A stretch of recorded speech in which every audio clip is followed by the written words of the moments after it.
प्रणाम दोस्तों। मैं हूं ज्योतिष आचार्य रानी नारंग। आप सबका मेरे YouTube चैनल एस्ट्रो रानी नारंग पे स्वागत है।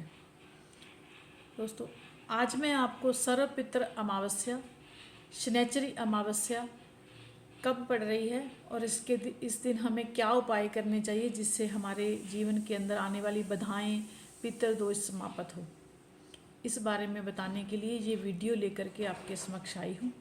तो मैं अपना वीडियो शुरू करने से पहले आप सबको निवेदन करती हूँ कि आप मेरे YouTube चैनल को लाइक कीजिए, सब्सक्राइब कीजिए और मेरे द्वारा दी हुई जानकारी और भी दोस्तों के साथ और भी लोगों के साथ शेयर कीजिए ताकि और भी लोग इससे फ़ायदा ले पाएँ। दोस्तों, सर्वपित्र अमावस्या, शनैचरी अमावस्या 14 अक्टूबर 2023 को शनिवार के दिन पड़ रही है, तो इसलिए इसको शनैचरी अमावस्या के नाम से भी जाना जाएगा। इस दिन सूर्य ग्रहण पड़ रहा है, लेकिन भारत के अंदर ये सूर्य ग्रहण का प्रभाव नहीं है। ये कनाडा और अमेरिका के अंदर ये ग्रहण का प्रभाव रहेगा। भारतीय टाइम के अनुसार रात को 8:25 से 8:34 से लेकर के सुबह 4:25 तक इस ग्रहण का प्रभाव रहेगा। ग्रहण का मोक्ष काल 4:25 तक होगा, लेकिन ये ग्रहण सिर्फ कनाडा और अमेरिका के अंदर रहेगा। भारत के अंदर इसका ग्रहण का प्रभाव नहीं है, इसलिए इस ग्रहण का सूतक भी मान्य नहीं है।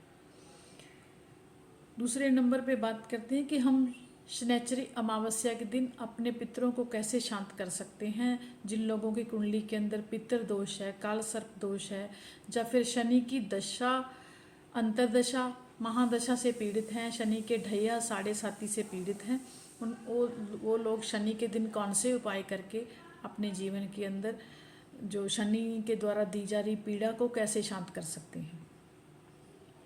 दोस्तों, जिन लोगों के पूर्वज इस पृथ्वी लोक से गए हैं उनको उनकी तिथि का ज्ञात नहीं है, उनको ये मालूम नहीं कि कौन सी तिथि के ऊपर वो उनकी जो मृत्यु हुई है, तो वो इस शनैचरी अमावस्या के दिन अपने पितरों के लिए दान धर्म तर्पण करके अपने पितरों से जो दिए हुए श्राप हैं उनसे मुक्ति पा सकते हैं, उनके लिए तर्पण कर सकते हैं, उनको शांत कर सकते हैं।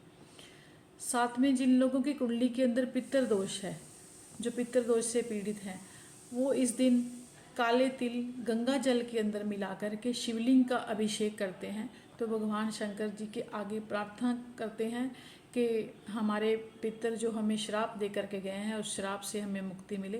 तो भगवान शंकर आपकी इस आराधना को, इस जो विनती को जरूर सुनेंगे और इस पितृ दोष से मुक्ति आपको देंगे। दूसरे नंबर पे आता है कि आप इस दिन लोटे के अंदर जल लेकर के उसके अंदर गंगा जल और तिल मिला करके दक्षिण मुखी खड़े होकर के अपने पितरों को अर्घ दीजिए और ओम सर्व पितृ देवाय नमः मंत्र का जाप करते हुए अगर आप अर्घ देते हैं और पितरों को शांत होने के लिए जो उन्होंने जो आपको श्राप दिया हुआ है किसी गलतीवश, आपके किसी कारणवश, तो आप उस श्राप से मुक्ति पाएंगे। उनके आगे प्रार्थना, हाथ जोड़ना, उनको जो उनकी विनती करना, इस प्रकार से आप करते हैं तो पितृ दोष शांत होगा। क्योंकि कहते हैं कि गया जी जाकर के ये पितृ दोष की शांति होती है। हर किसी के बस की बात नहीं है कि गया जी जाकर के अपने पितरों की शांति करवाई जाए। तो इस प्रकार के छोटे छोटे उपाय करके आप पितरों को शांत कर सकते हैं, पितरों के द्वारा दिया हुआ जो श्राप है उससे मुक्ति पा सकते हैं।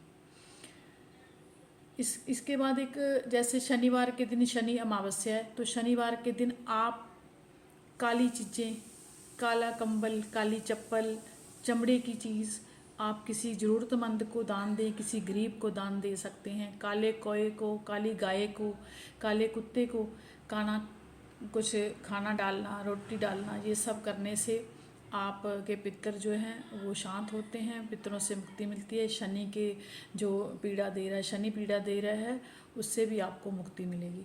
तो इस प्रकार ये छोटे छोटे उपाय हैं, आप इस शनि के दिन करके किसी ज़रूरतमंद की हेल्प करके आप उससे आशीर्वाद ले सकते हैं। जब हम किसी ज़रूरतमंद को कोई चीज़, वस्तु, कुछ दान में देते हैं, कुछ खाना देते हैं, तो उसके अंदर से दुआ निकलती है। वो दुआ का प्रभाव हमारी ऑरा के अंदर आता है, तो उससे हमारे ग्रह शांत होते हैं। कहते हैं ना, बद्दुआ का प्रभाव होता है तो दुआ का प्रभाव भी होता है। बस हम उस चीज़ को समझने में असमर्थ रहते हैं कि समझते ही नहीं हैं। इसलिए आप किसी को भी जब कुछ खाना खिलाते हैं तो उसके बदले से उससे दुआ लीजिए, उसको कह के बोलिए कि आप मुझे आशीर्वाद दीजिए। तो इस प्रकार से आशीर्वाद लेने से आपके आसपास जो आपकी ऑरा है वो स्ट्रांग होती है, आपके ग्रहों के जो नेगेटिव प्रभाव आपके ऊपर आ रहे हैं वो ख़त्म होते हैं, कम होते हैं। तो इस प्रकार आप ये छोटे छोटे उपाय करके आप अपने जीवन के अंदर जो आ रही बाधाएं हैं, मुश्किलें हैं, परेशानियां हैं, उनको दूर कर सकते हैं। पितृदोष से शांति पा सकते हैं, पितृदोष से मुक्ति पा सकते हैं। तो दोस्तों, मैं एक नया वीडियो आपके समक्ष फिर से लेकर के आऊँगी। तब तक के लिए नमस्कार, धन्यवाद।